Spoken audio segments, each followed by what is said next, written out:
The air was thick with the scent of sesame oil and freshly made songpyeon.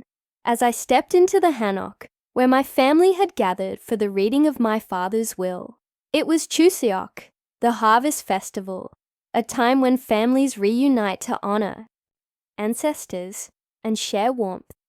But the room felt cold despite the late summer heat. My sister, Eun-ji, sat at the head of the low wooden table, her hanbok pristine, her hair neatly tied in a traditional binyo hairpin. She didn't look at me when I entered with my son, Ji-hoon, clutching my hand. Instead, she spoke loudly, her voice cutting through the murmurs of relatives. She won't get anything. Appa despised her for abandoning us. Her words hit like a slap, sharp and deliberate, meant to echo in the room filled with aunts, uncles, and cousins who had already judged me. I tightened my grip on Ji-hoon's small hand, his fingers warm and trembling. I forced a smile for him, thin and fragile, but he saw through it. At 10, he always knew when I was hiding pain. I hadn't even sat down yet, but the message was clear.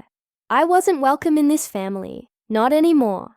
I was the daughter who left, the one who broke tradition, the one who didn't belong. Uncle Sang-hoon, my father's older brother, let out a dry chuckle from his seat, leaning back with a cup of makgeolli in hand.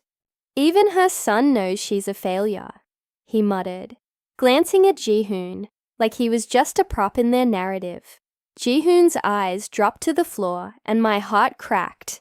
Around the room, heads nodded. Cousins, old neighbors, distant, relatives I hadn't seen since I left Seoul 8 years ago. They'd chosen their side long before today.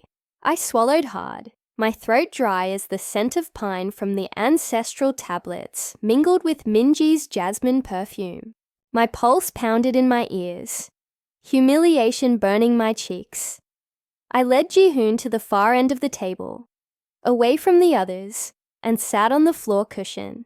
The tatami mat creaked under us.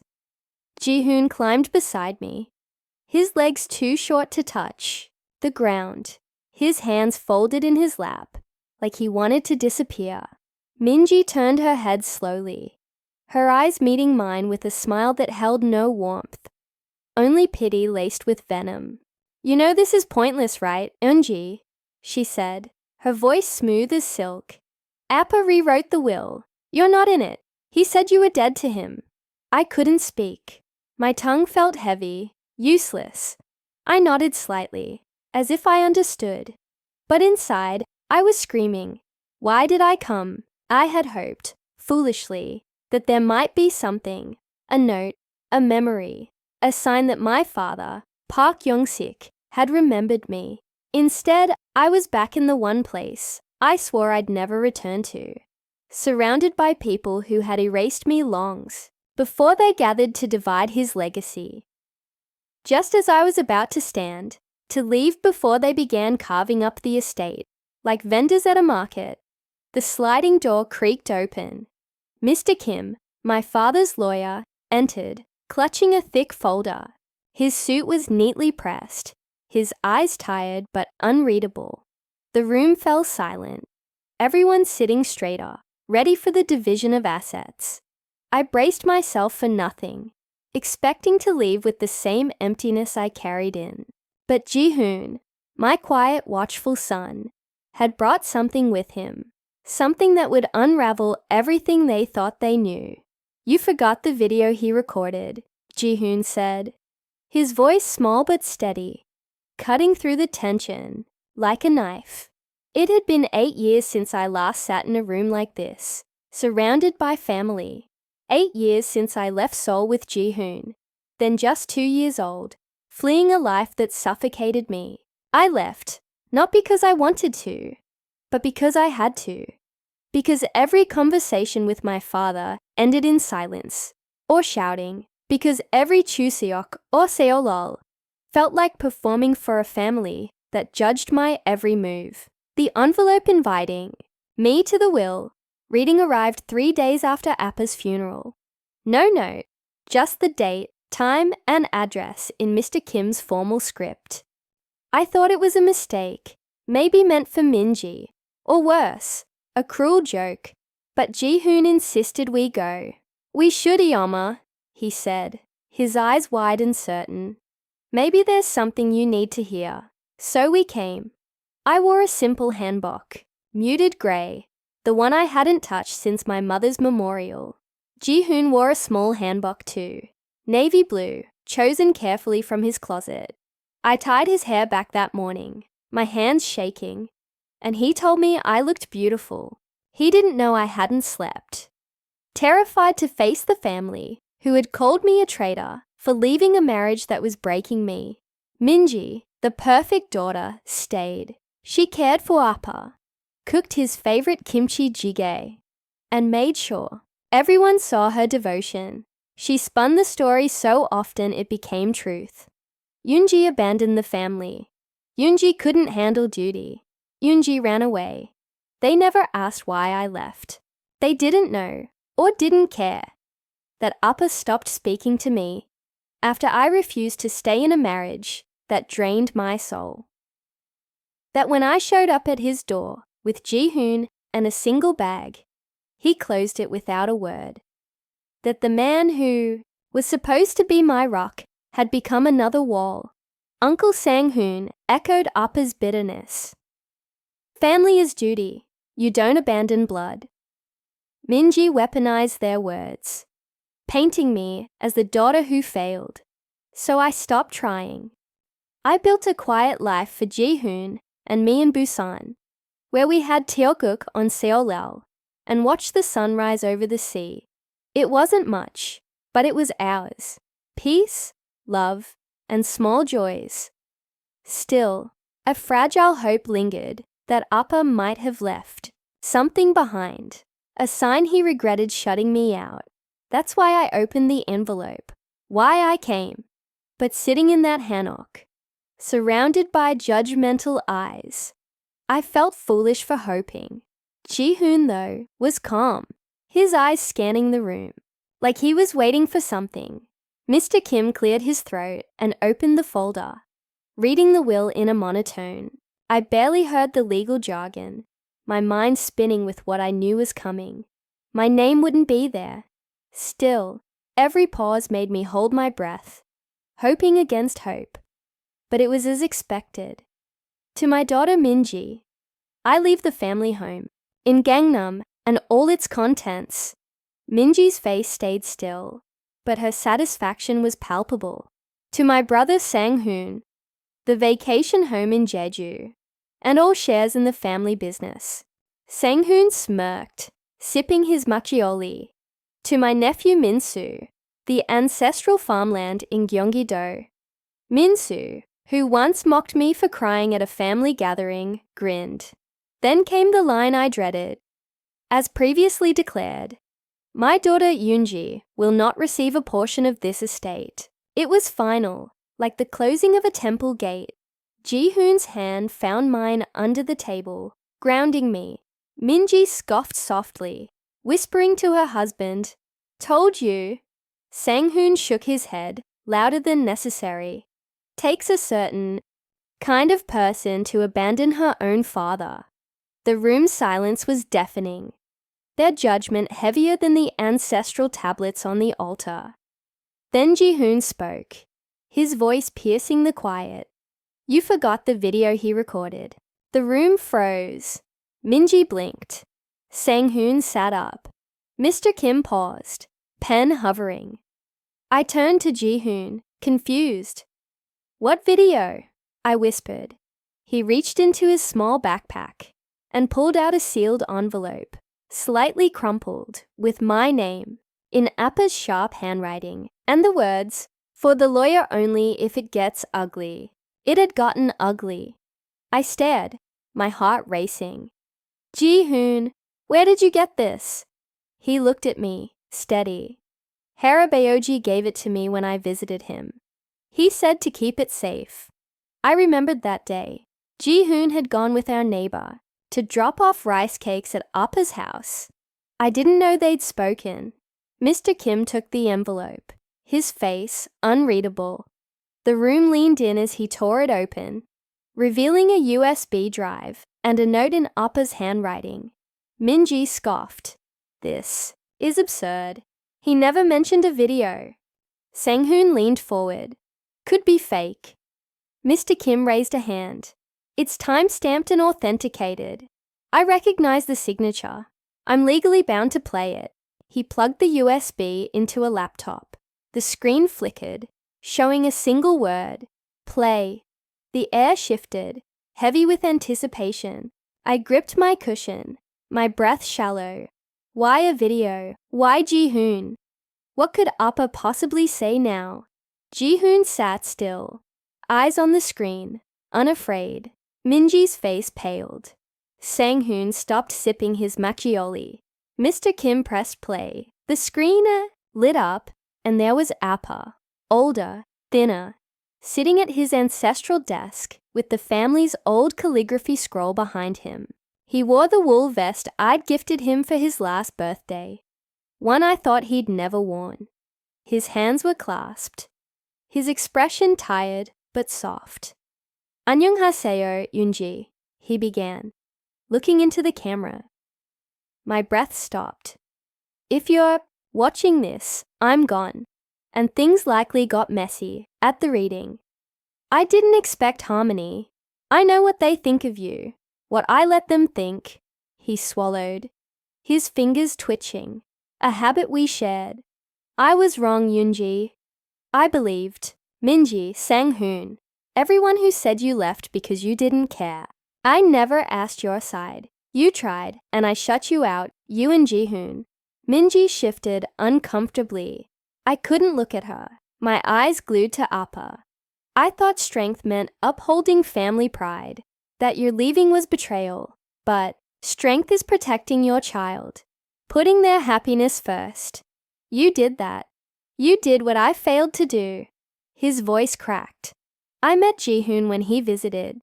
He didn't say much, but when I asked about you, he said, "Ioma is my home." My hand covered my mouth, tears welling. I lost you, Eun-ji, because I was too stubborn to listen. But I won't let my last act be pushing you away.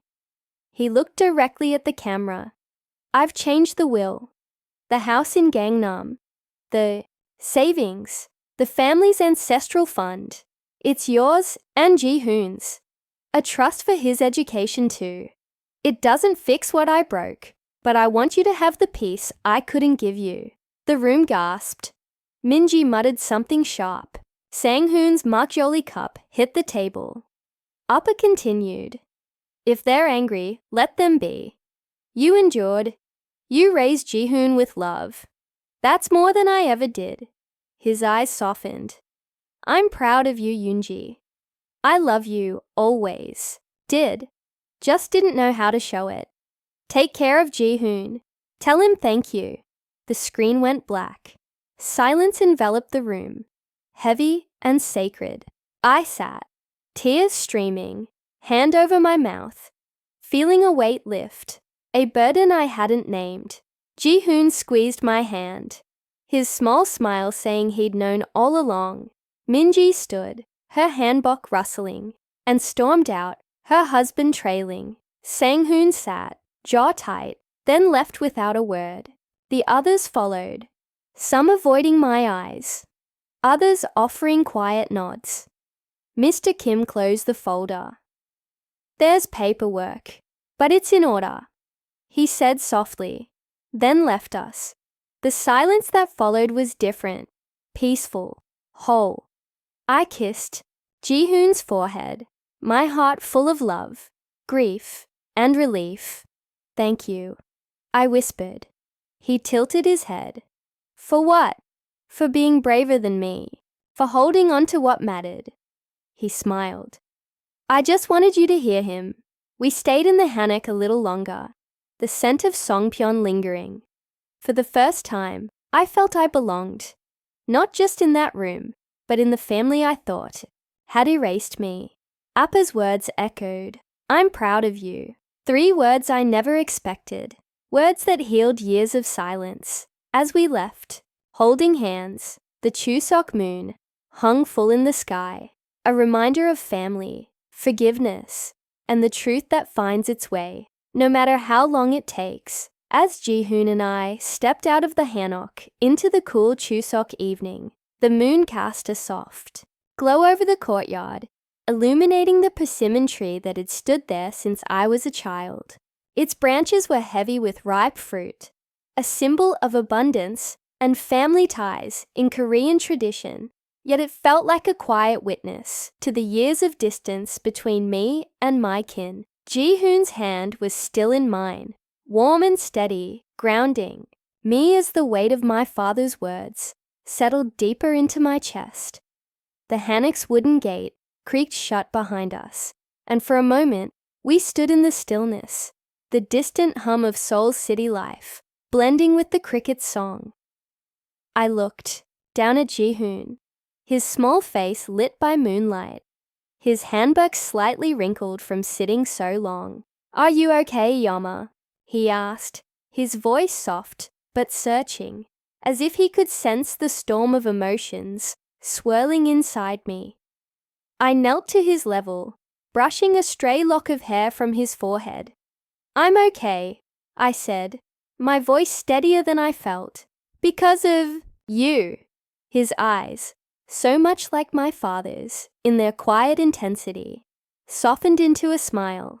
He didn't say anything, just leaned into me, his small arms wrapping around my neck.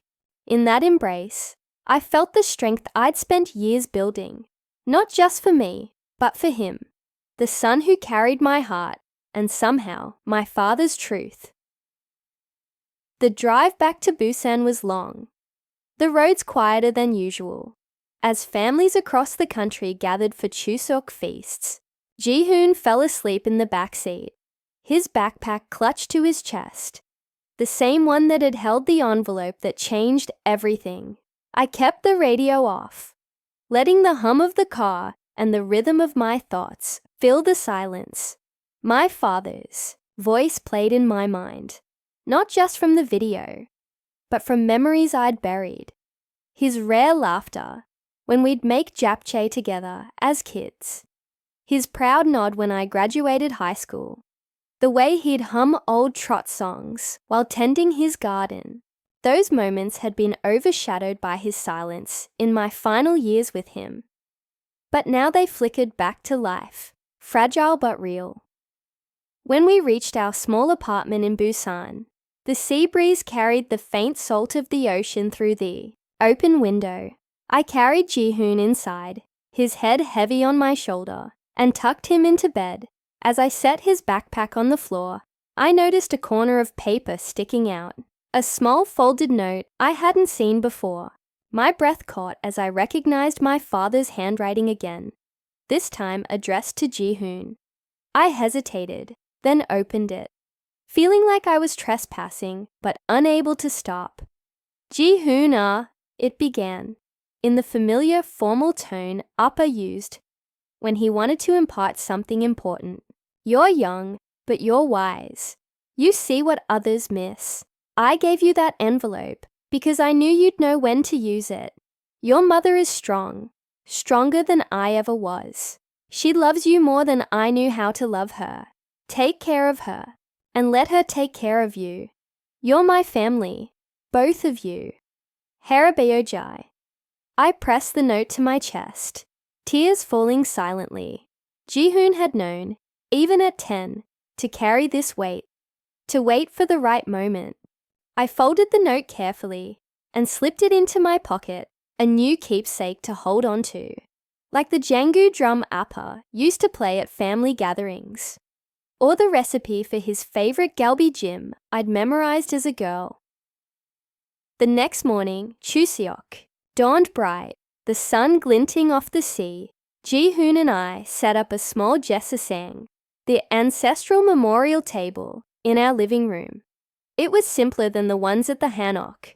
No elaborate stacks of songpyeon or towers of fruit, but it felt right. We placed a bowl of rice, a cup of makgeolli, and a small dish of my mother's kimchi recipe, the one Appa loved. I lit the incense, its smoke curling upward, and we bowed together, honoring Appa and Eun-ji, bridging the past with the present. As we sat to eat, Ji-hoon looked at me over his bowl of tteokguk, the rice cake soup, a Chuseok tradition. Eun-ji, are we going to live in the big house now? He asked, his spoon pausing mid-air. I thought of the Gangnam house, its sprawling rooms filled with memories, some warm, some painful. It was more than a house. It was a piece of my father's legacy, a chance at stability I'd never had. But it also carried the weight of Minji's anger, Sang-hoon's resentment, the family's judgment. Maybe, I said, smiling softly. Or maybe we'll stay here, where we've built our home. What do you think? He tilted his head, considering. I like it here. It's us. But maybe we can visit the big house for Chuseok next year. Make Songpyeon there, like Harabaoji did. My heart swelled. That sounds perfect, I said, and we ate in companionable silence, the soup's warmth filling the space between us. Days later, Mr. Kim called to confirm the paperwork. The house, the savings, Ji-hoon's college fund, they were ours. Just as Appa had said, Minji had sent a curt email, threatening to contest the will. But Mr. Kim assured me the video and Appa's notarized instructions were ironclad. I didn't feel triumph, only a quiet resolve to honor what Appa had given us. Not just the inheritance, but the truth he'd finally spoken. Over the next months, Ji-hoon and I began to weave Appa's memory into our lives. We visited the Gangnam house once, walking its halls, touching the walls where I'd grown up.